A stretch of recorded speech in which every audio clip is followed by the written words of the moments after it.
오늘 본문의 배경은 이렇습니다. 기드온의 첩의 아들 아비멜렉이 세겜 땅의 왕이 되기 위해서 오브라에 있는 기드온의 70 아들을 죽이고 왕이 되는 장면을 이 본문의 앞에서 진행되고 있습니다.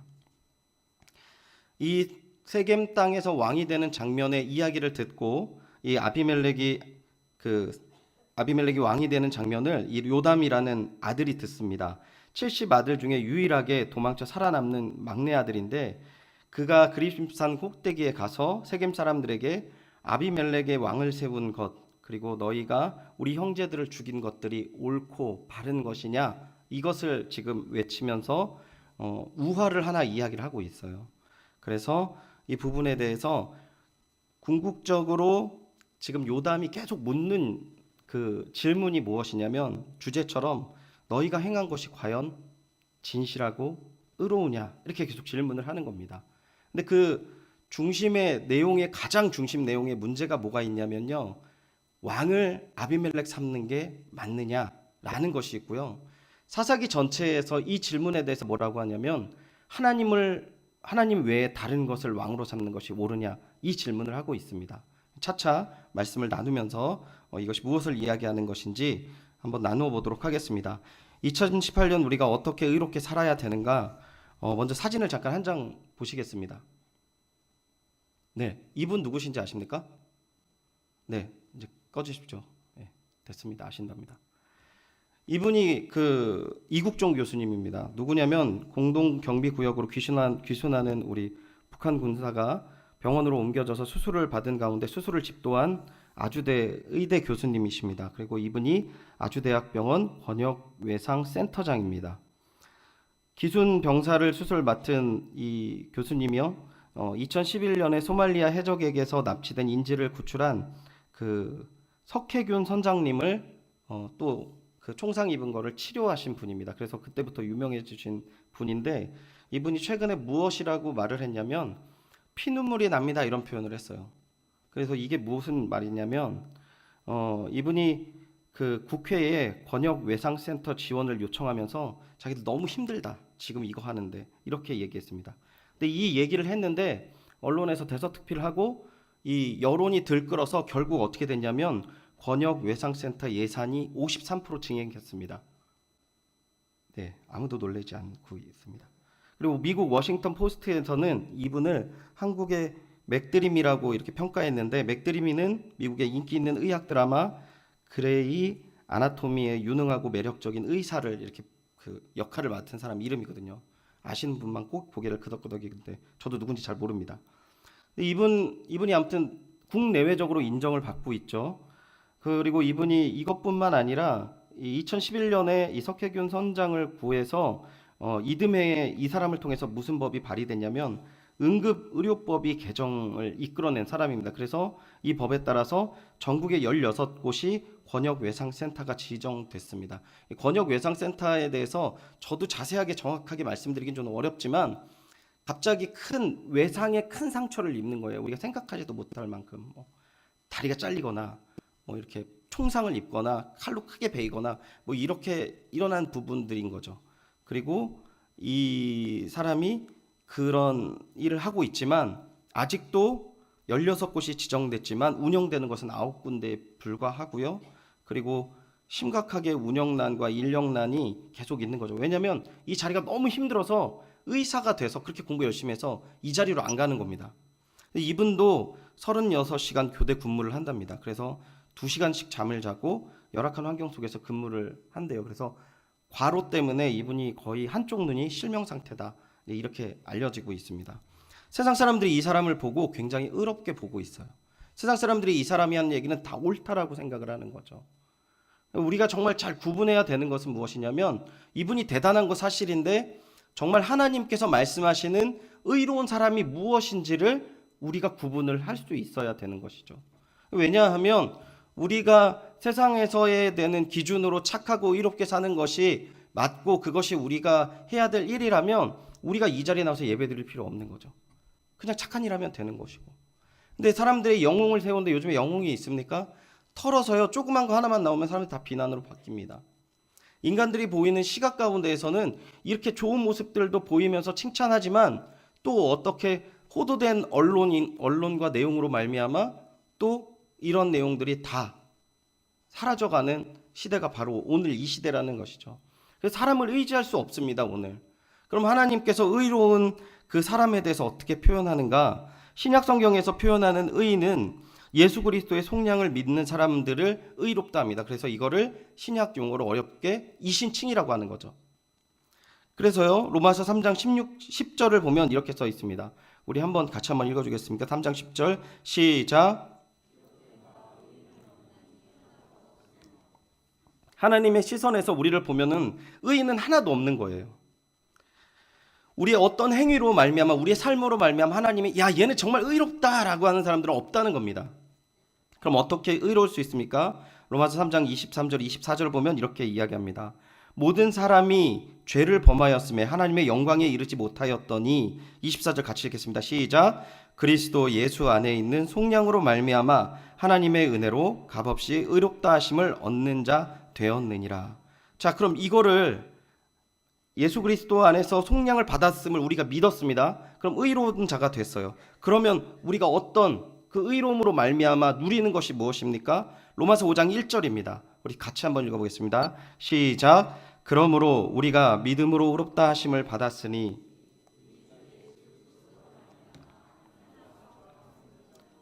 하나님과 화평을 누리게 되는 거예요. 의로운 자들은 은혜의 보좌 앞에 담대히 나아갈 수 있는 사람이 의로운 자들이에요. 하나님 앞에. 그럼 이 하나님과 화평을 이루는 것으로 말미암아 우리가 이 땅 가운데서 어떤 일을 벌일 수 있냐면요, 로마서 8장 28절에 보면 이렇게 나와 있습니다. 우리가 알거니와 하나님을 사랑하는 자 곧 그의 뜻대로 부르심을 입은 자들에게 같이 읽겠습니다. 시작. 모든 것이 협력하여 선을 이루는 삶. 이게 의로운 자의 삶이에요. 신약에서 말하는 것. 그러면 이러한 예수님을 믿고 의로운 사람이 되어서 하나님과 더불어서 동행하여서 하나님과 협력하여 선을 이루는 것을 구약에서 뭐라고 표현을 하는가? 그게 바로 사사기 6장부터 9장까지 사사기 중심에 내어져 놓은 계속돼서 질문하는 중심 내용입니다. 사사기에. 기드온과 아비멜렉 이야기를 통하여서 지금 누가 이스라엘의 왕이신가 하는 문제를 계속 제기하고 있는 거예요. 하나님의 명령으로 기드온이 바알의 단을 헐고 그 사건을 통해서 바알이 살아있는 신이 아니라는 게 증명이 돼요.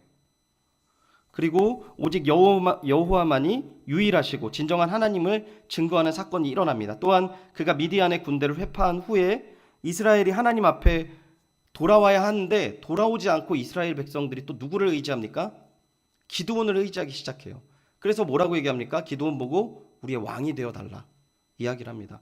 그때 기드온이 담대하게 오직 하나님만이 너희들의 왕이 될 것이다 라고 선언을 하죠. 그리고 거기에서 끝나면 좋은데 그 기드온의 삶이 자신이 외쳤던 신앙적인 온전한 삶과는 전혀 정반대의 삶을 살게 되는 거죠. 어떻게 삽니까? 왕으로 누릴 거 다 누려요. 그리고 자기의 치적들을 다 달아넣어요. 그래서 음란하게 섬겨야 될 우상들을 만들어 놓고 자기 자식들을 왕처럼 살리는 그러한 시대를 만들어 버렸어요. 그러니까 어떤 일이 벌어집니까? 기드온의 첩의 아들이 세겜 사람들을 격동시키는 거예요. 쟤네 70명이 너희들 다 왕처럼 군림하는 게 좋냐? 내가 혼자 왕이 되는 게 좋냐? 나는 너희의 형제다. 이렇게 이야기를 하죠. 그래서 뭘 합니까? 이 사람한테 돈을 줍니다. 돈을 줘서 그 돈으로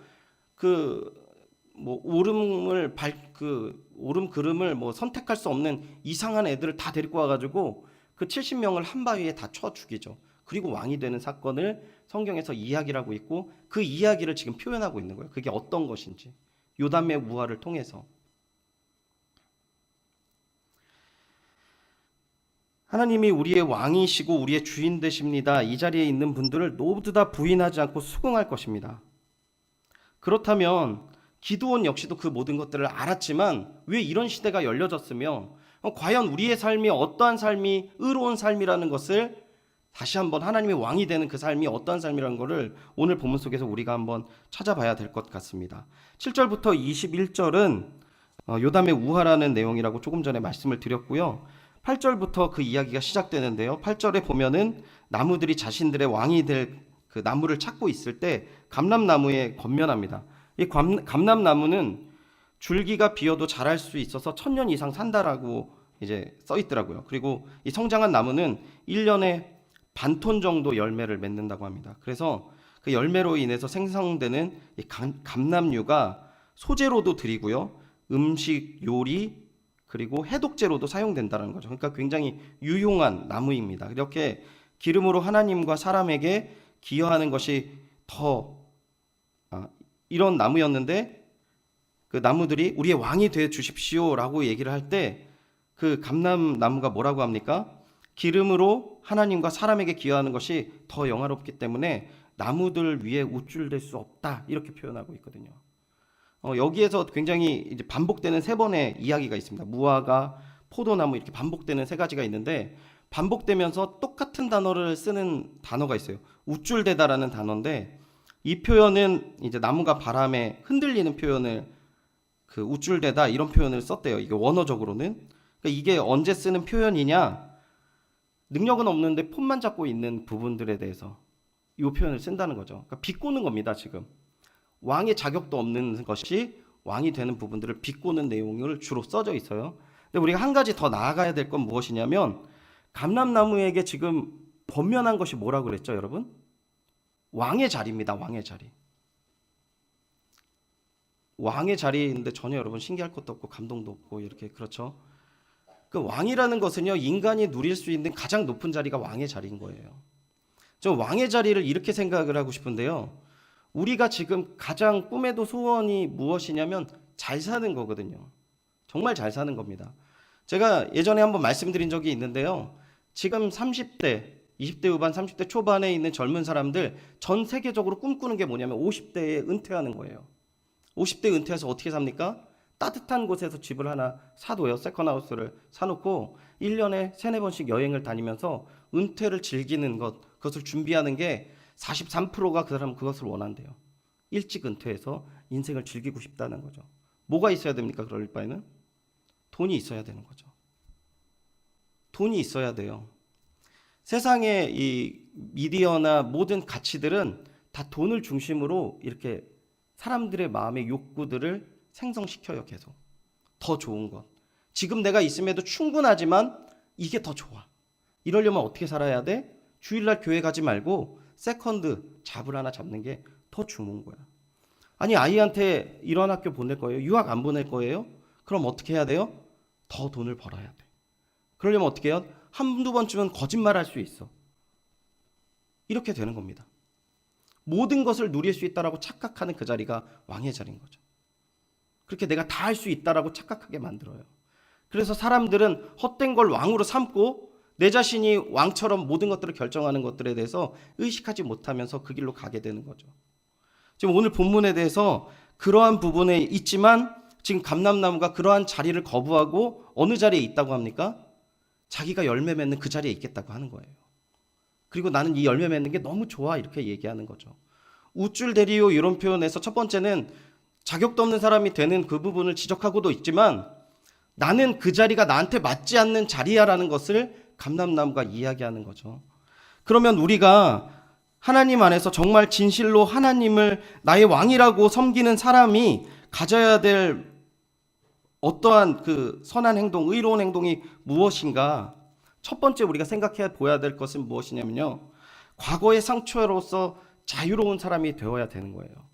제가 이 부분에서 어디에 적용을 해야 될까 생각했는데 아비멜렉밖에 떠오르는 사람이 없어요. 아비멜렉은 과거에 상처를 입었었다라고 성경학자들이 추정해요. 왜냐하면 70 아들에 대해서 분노를 갖고 있었거든요. 그리고 자기를 배반한 사람을 용서하지 못했어요. 그리고 가시나무가 그 자기의 뜻을 이루지 못했을 때 뭐라고 합니까? 불로 모든 걸 태워버리겠다라고 했을 때 철저하게 아비멜렉의 성품을 이야기하거든요. 과거의 상처에 매여 있어서 이 사람 아무것도 못하는 거예요. 그래서 남을 상처 주는 것도 모르고 자기를 망가뜨리는 것도 모르는 사람. 근데 우리는 과거에 상처 없는 사람이 있으면 여기 한번 손들어 보십시오. 물론 크기에 따라 다르다는 것은 인정을 해야 되겠죠. 근데 상처는 다 있습니다. 상처는 다 있는데 하나님을 믿는 사람, 하나님을 왕으로 섬기는 사람은 왕의 백성, 왕의 자녀들 되는 사람은 이 과거의 상처로부터 자유롭다는 것이에요. 2018년 우리가요, 이 상처로부터 자유롭게 되기를 축원드립니다. 제가 오남매의 막내로 태어났는데요. 그 머릿속으로는 알고 있습니다. 아버지가 나를 사랑하시고 어머니가 나를 사랑하시고 다 알고 있죠. 다 알고 있는데요. 저희 집에 정말 작은 집 한 칸에서 5명이 살았어요. 5명이 살았는데 나이 차이가 너무 많이 나니까 제가 형님들과 누나들과 이렇게 친하게 지내기도 되게 어려웠어요. 왜냐면 다 윗사람들은 나갔고 그 학교 가고 저는 집에 있고. 그러니까 저도 어렸을 때 기억이 딱 몇 가지가 있는 것 중에 하나가 뭐냐면 집에서 어머니도 일하러 나가시면 어머니 빈자리에서 항상 울다가 이렇게 보냈던 것들이 제가 기억이 나거든요. 근데 제가 이게 상처라고 생각한 적이 한 번도 없었어요. 단 한 번도. 여러분 저를 봤을 때 그렇게 제가 불우한 가정생활 속에서 자라난 목사라고 생각하셨습니까? 네, 그렇게 생각하신 것 같습니다. 네. 그런데 제가 이거를요 언제 발견했냐면 저의 아이가 태어나고 나서 이 아이를 케어하는 그 사람들의 모습, 저희 가족들의 모습을 보면서요 제가 굉장히 많은 눈물을 흘렸어요. 그때. 저도 모르는. 그리고 하나님께서 제가 굉장히 어렵고 힘든 그 상황 속에서 아이가 태어나고 그 자기를 양육하는 모든 과정을 겪으면서 하나님께서 어떻게 그 과거에 있었던 저의 마음 속에서에 있는 것들을 다 용해시켜 주시는 과정이 있었어요. 지금도 용해받고 있고 그래서 그것으로 얼마나 많은 눈물을 흘렸는지 몰라요.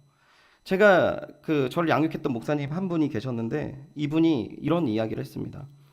제가 그때 그 사건이 너무 커서 저도 기억하거든요. 제가 한 고등학교쯤이었는데 이 목사님 아들이 이 얼굴을 베었어요. 굉장히 심하게 크게 베었습니다.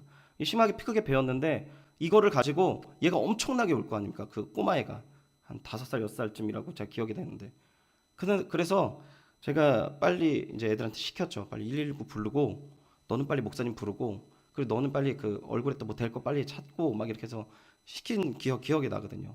근데 이렇게 막 자지러지고 막 이 꼬마애가 소리가 얼마나 큰지 그 막 그런 상황에서 이 목사님 오셨어요. 근데 목사님이 오셔서 뭐 하냐면 요셉 조용히 해. 그러니까 이 울던 애가요 딱 그쳐요 그냥. 가만히 있어. 손 여기 어깨다 여기 손에다 대. 그러니까 얘가 딱 이렇게 돼요. 울지 마. 그 세브란스 빌릴 필요 없어. 딱 그러면서 이렇게 그리고 손 딱 잡고 병원에 가는 거예요. 그리고 애가 여기 꼬매고 왔어요. 그러면서 이 부분이 이런 일이 있었는데 저희들을 다 불러다 놓고 나중에 이제 리더들을 놓고 고백을 하시는 장면 속에 뭐냐면 자기가 어렸을 때 사랑을 못 받았다는 거죠.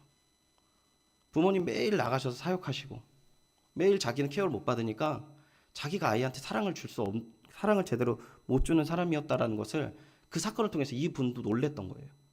그러면서 저희들한테 그런 얘기를 나누시는 부분이 있었는데 제가 나이를 들고 아이를 낳아보고 이렇게 해보니까 하나님께서 그 사실을 깨닫게 하시고 그 부분을 품으시고 깨닫게 하셔서 다시 한번 그 나이가 40대 넘은 분을 이렇게 회복시키는 모습을 제가 그 기억이 나더라고요. 정말 하나님 사랑하시고 연희교를 사랑하는 귀한 동역자 여러분, 우리 가운데 상처가 있을 수밖에 없습니다. 단 한마디라도 상처받는 게 사람이고요. 연약한 심령인 것 같아요. 그런데 하나님을 왕으로 섬기는 자들, 이 상처에 연연하지 않는다는 사실 믿으시기를 소원합니다. 믿고 주님 앞에 나아가십시오. 이 상처에 매일 때는요, 하나님을 섬길 수가 없어요. 두 번째, 하나님을 섬기는 사람은 분노를 억제할 수 있어요. 오늘 본문에 대해서 이 뒷부분에서 가시나무에 대해서 나오지만 가시나무가 뭐라고 이야기하냐면 그래 내가 왕이 될게. 그리고 뭐라고 얘기합니까? 그런데 너희들 잘 들어. 내 밑으로 다 들어와야 돼. 안 들어오면은 불이 나와서 너희들 다 태워 죽여버릴 거야. 이렇게 얘기를 해요. 근데 오늘 살펴보진 않았지만 뒤에 있는 9장 하반절 내용이 무엇이 나오냐면 아비멜렉이 자기를 배반하는 세겜 사람들을 용납하지 못해요. 다 가다 놓고 태워 죽여요. 망대에 가다 놓고 1000명을 태워 죽여요. 거기서 안 끝나고 야 다른 지역으로 가자. 걔네들도 다 죽여버리자. 이렇게 나옵니다. 70명을 한 반석에서 죽인 이 분노는요. 그 가족들, 자기를 멸시하고 자기를 괴롭혔던 사람들 다 죽이니까 해결됐습니까? 아니요, 남지 않아요. 분노가 꺼지지가 않는 거예요. 끊임없이 타올라요.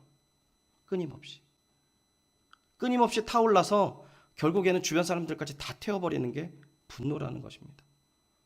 근데 우리가 하나님을 믿는 백성들은 어떤 백성입니까? 이 분노를 내려놓아야 되는 것이죠. 하나님을 왕으로 섬기는 사람들, 협력하여서 선을 이루는 사람들은 마음속에 분노가 꺼질 줄 믿습니다. 그리스도의 사랑이요, 그 모든 분노를 치유하고 그 분노를 꺼뜨리기 때문에 그렇습니다. 말로 다 할 수 없는 이런 표현들이 있어요. 어떻게 이런 부분들을 예수님 안에서 다 표현할 수 있겠습니까? 다만 우리가 이 부분을 가지고 기억할 때 가장 중요한 것은 우리의 모습을 돌아보면서 이 부분을 놓고 기억하고 하나님 앞에 이 말씀을 붙들고 하나님, 내가 주님의 왕으로 모시는 주의 백성 되기를 소원합니다 라고 기도하며 주님 앞에 나아갈 때 이 부분에서 하나님 안에서 치유되는 귀한 역사가 시작되는 것이라는 것이죠. 마지막으로 한 가지만 더 말씀드리고 말씀을 맺도록 하겠습니다. 지금 이 요담이 분노에 차서 우화를 이야기하고 있지만 뭘 이야기하죠? 하나님께서 지금 이 내용에서 포도주도 아니고 포도나무도 아니고 감람나무도 아니고 무화과도 아니고 왕 될 만한 자격이 없는 이 가시나무에게 왕이 되는 이 모든 과정 속에서 이야기하면서 뭘 이야기하는 겁니까? 다시 한번 질문하는 거예요. 너희들의 왕이 지금 누구냐라는 거예요. 너희들의 왕이 지금 누구냐? 지금 우리들이 정말 중요하게 생각하는 왕이 무엇이냐라고 이야기를 하는 것이죠. 제가 설교를 드리면서 말씀을 전하면서 많이 이야기합니다. 많이 싸우고 있어요. 제가 그 가르쳤던 청년 하나가 얼마 전에 찾아왔는데 얘가 뭘 타고 왔냐면 그 H사에서 나오는 가장 큰 차를 타고 왔어요. 아, 목사님, 저 퇴직금으로 이거 샀어요. 이렇게 얘기하는 거예요. 제가 그래서 얘기했습니다. 네가 그걸 타는 거 보니까 내 마음이 심히 괴롭다. 네 키를 나한테 주고 내 차 키를 줄 테니까 가져가라. 제가 이렇게 얘기를 했습니다. 당연히 물론 그 친구가 자기 차를 끌고 갔는데 제가 솔직하게 얘기했어요. 친구야, 너랑 나랑 나이 차이가 있고 물론 니네 집 부자라는 거 알지만 내가 그거를 보니까 나는 지금 뭘 했지 이런 생각이 든다. 사람 그럴 수밖에 없지 않습니까? 우리가 하나님을 믿는다는 건 어떤 거냐면 그 친구의 입장에서는 그런 부분을 한 번 더 생각해 봐야 되는 것이죠. 근데 그 친구가 그 얘기를 들으니까 그래요. 그럴 줄 알고요, 목사님 굉장히 고민을 했어요. 외제차를 살 걸 목사님 생각해서 국산차 샀습니다. 이렇게 얘기를 하는 거더라고요. 그래, 잘했어. 제가 이야기를 하면서 했던 기억이 나는데요. 사람들 연약합니다. 늘 많이 싸워요. 이제 내 하나님은 나는 주님이라고 고백해. 우리 하나님은 하나님이시고 이제 우리의 왕이시고 이제 아버지셔라고 우리가 고백하고요. 기도도 하고 때로는 헌신도 하고 나아가지만 우는 사자와 같이 달려드는 사단은 우리의 마음을 늘 빼앗으려고 노력한다는 사실 잊지 않으시길 바랍니다. 그래서 흔들릴 수 있다는 것입니다. 하지만 우리가 주의 백성이라는 사실, 그리고 우리가 흔들릴 때쯤에 그 세겜 사람, 말도 안 되는데 돈을 지원하고 말도 안 되는 사람을 왕으로 모셨던 이 세겜 사람들에게 요담을 통해서 하나님의 말씀을 전해주셨던 것처럼 우리에게 매일매일 말씀하신다는 사실 잊지 않으시기를 소원합니다. 그래서 주의 말씀 들으십시오. 주의 말씀 가운데 우리가 어디에 마음이 팔려 있고 어디에 지금 흔들리고 있는지 분명히 주시는 그 말씀을 붙들고 하나님 앞에 나아갈 때 우리가 주의 백성으로 온전하고 합당하고 진실하고 의로운 삶을 이룰 줄 믿습니다. 하나님의 귀한 은혜와 사랑이 2018년에는 이 말씀을 순복함으로 말미암아 그리고 하나님 앞에 더욱더 우리의 주인 되신 그 하나님 앞에 순복함으로 말미암아 풍성한 열매를 맺고 하나님께 영광 올려드리는 연희교회가 되기를 소원합니다.